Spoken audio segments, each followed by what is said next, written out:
Programang ito ay rated SPG. Striktong patnubay at gabay ng magulang ang kailangan. Maaaring may masiselang tema, lengguwahe, karahasan, sexual, horror o droga na hindi angkop sa mga bata.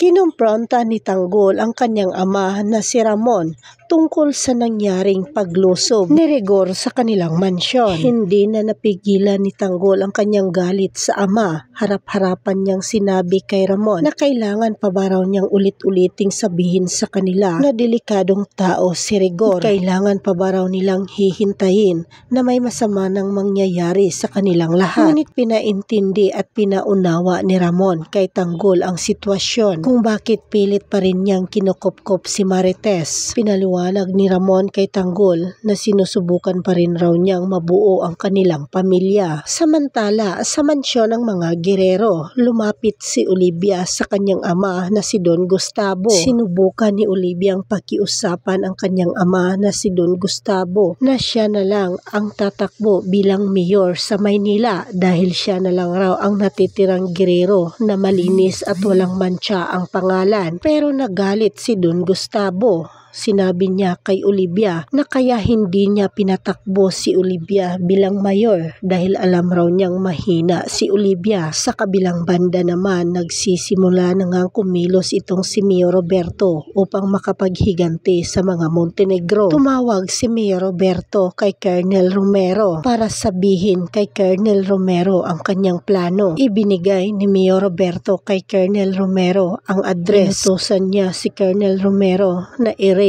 ang lugar na ito at kailangan umanong isama ni Colonel sa operasyon si Rigor. Samantala, nagulat ang pamilyang Montenegro na may bisita silang hindi nila inaasahan na walang iba kundi si Olivia. Agad nilang binunot ang kanilang mga baril at itinuto kay Olivia. Agad rin nilang tinanong si Olivia kung ano ang ginawa ni Olivia sa kanilang mansyon. Mabilis ring sinabi ni Olivia sa kanila Ramon kung ano ang kanyang pakay doon. Sinabi niya agad na kinakailangan raw niya ang tulong ng mga Montenegro na gusto niyang makipag-alyansa sa mga Montenegro para mapabagsak ang mga Guerrero.